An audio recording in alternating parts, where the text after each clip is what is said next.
Rachel. Hi, Brittany. So I want to talk today about contracts, which when I think of contracts, I think of what I thought of contracts when I was maybe the age of our viewers, as Little Mermaid always comes to mind. When Ariel signs away her voice and she's writing dramatically on that piece of paper. I don't know. That's what always sticks in my mind when I was little, at least.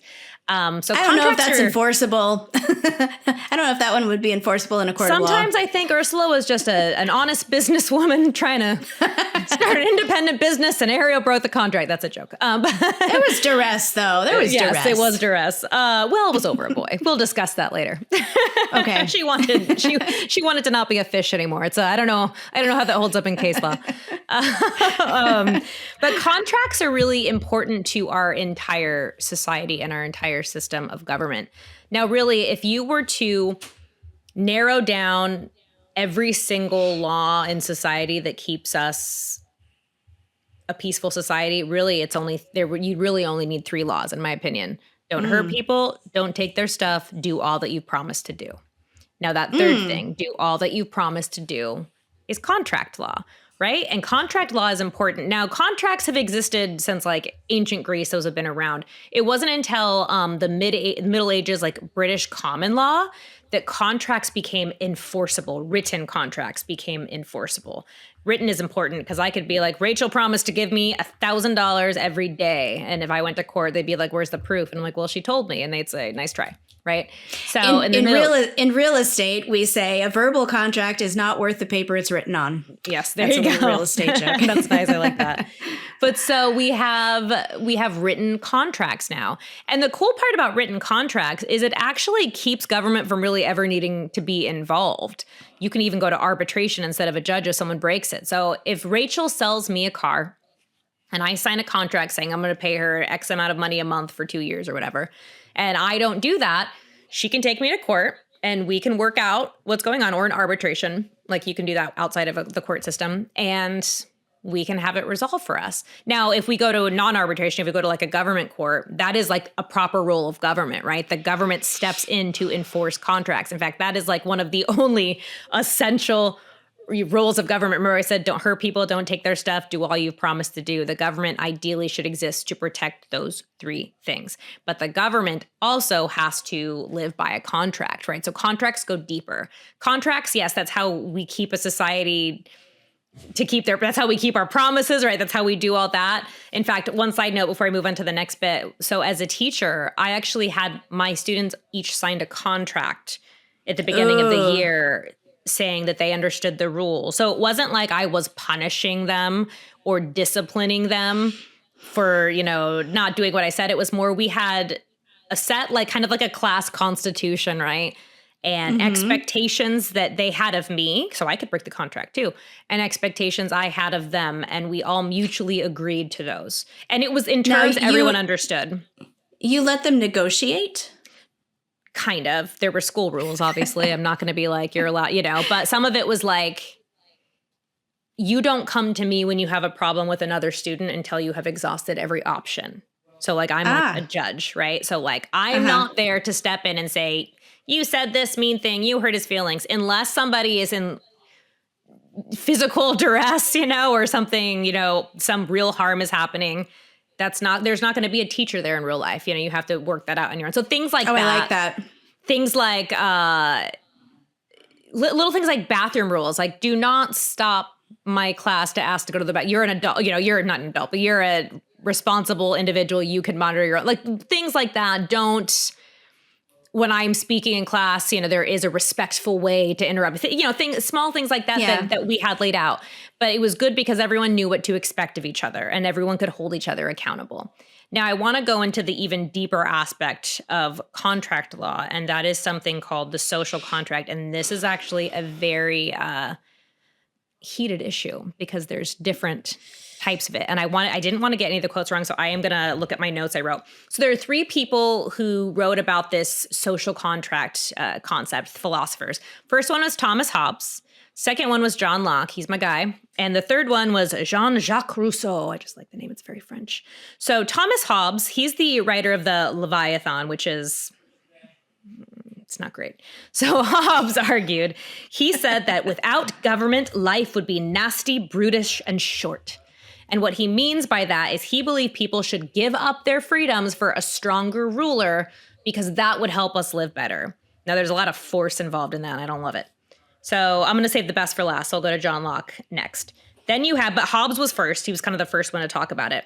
And then Jean-Jacques Rousseau, he was 1712 to 1778, so right before our revolution.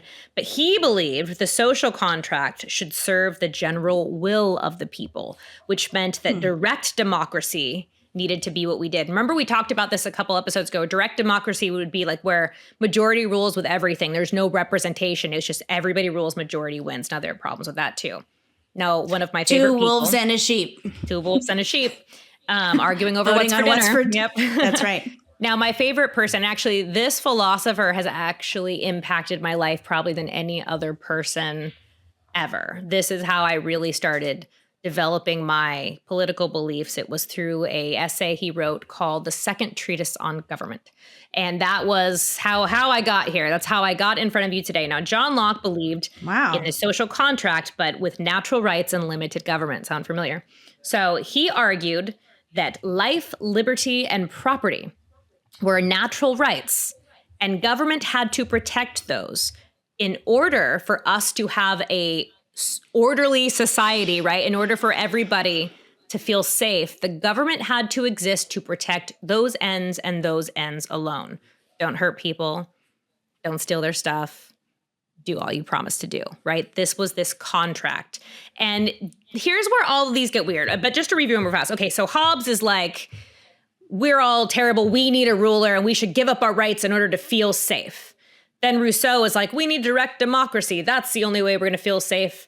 And Locke said, okay, but we have natural rights that need protecting, and that is why the government exists. But this concept of a social contract, we don't sign it.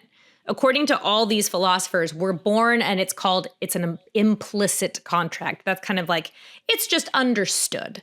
It's understood that to be a part of society, you have to, if you're Hobbes, give up your rights to live in an orderly society. Or if you're Locke, you are born understanding that you have these natural rights and the government has to protect those rights for you to live in a society. Now, this gets even Locke, who I love, this gets very heated because some people say, well, part of a contract is that you have to consent.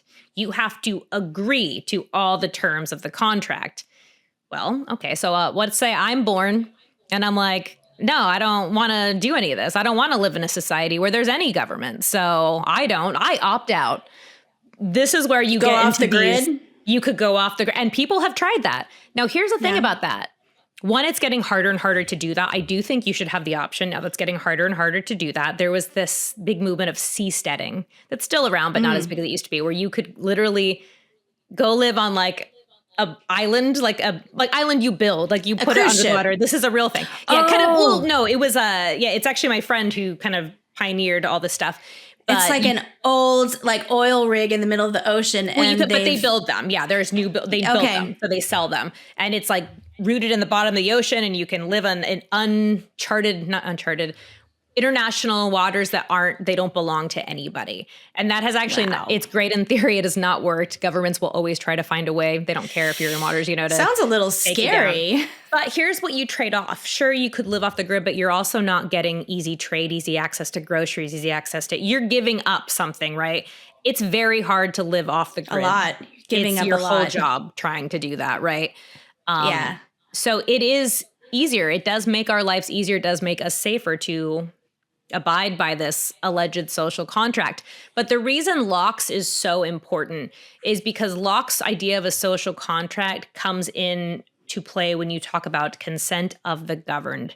So that essentially, kind of like I mentioned before, is the government can't hold you accountable to rules you never agreed with. You have to consent. You have to give your permission to be governed. Now, in Locke's ideal world, that would be an easy choice because the government should only protect, remember our 3 things.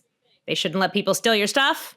They shouldn't let people hurt you. And they should make sure people do what they promise to do. And that's it. And so Locke's like, all right, we have these natural rights. That's going to keep government limited.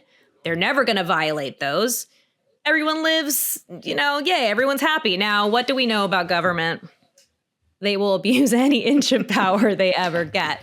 So that has not always occurred. But it set this precedent that was used. I mean, Locke was probably one of the most influential people to our founding fathers.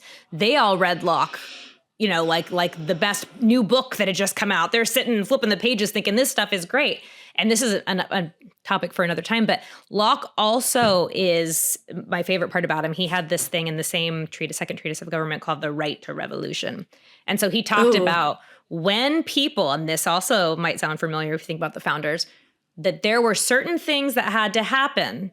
But if the government went to such lengths as to devolve into absolute despotism, as they say, when they've just been so cruel to you and set these, you know, and hit each of these criteria, that people had not only the right, but a duty to rebel, to rise up and to change a new it, government. And that's, I mean, to fix it. Yeah. It's the similarities between how Locke words it and how our Declaration is written, you know, when in the course of human events, and you go through it, they're so similar. I get chills. I love Locke. I love Locke so much. But so that's kind of the premise of contract law. And it goes two ways, right? It's what keeps us honest to each other, because we have to assume that humans are not flawless. We make mistakes. And so sometimes we need to be held accountable. So that lets you hold accountable so that you can do business deals, so that you can trade with each other, which is the biggest thing. But then there's also the social contract concept, which is this, how do we consent to be governed? And again, that varies. I think Hobbes is, but you can have your own opinion on that. It's a good debate. I think Rousseau is not, well, we talked about a couple episodes ago, I don't think direct democracy is the best way. And even Locke is not perfect, right? But I think it is. Humans are not perfect. Humans are not perfect. I think it is. So human systems are going to have flaws. They're going to have flaws. But the fact that his is grounded in those natural rights, life, liberty, property, which essentially means that you don't have to do anything but be born, and you have the right to life, liberty, and property, and no government, no corporation, no one can take that away from you. And that to me is very powerful. So yeah, that's Contracts 101. Very, very exciting. Maybe parents aren't going to like this, but I think it's kind of fun to do like a family constitution, like a family like negotiate contract. The terms. Yeah, I mean, obviously, parents get to play the role of benevolent dictator because it's not a government. They get to have that final say. It's not a democracy. It's not a democracy, but I think it's kind of fun to have the, you know, here's what we expect of you. Here's what you can expect from us. But again, your parents kind of have they kind of get the final say. But we will wrap it up there. If you do decide to do that, I'd love to hear how it goes. Please, as always, don't forget to like and subscribe to the podcast. And until next time, we will talk to you later.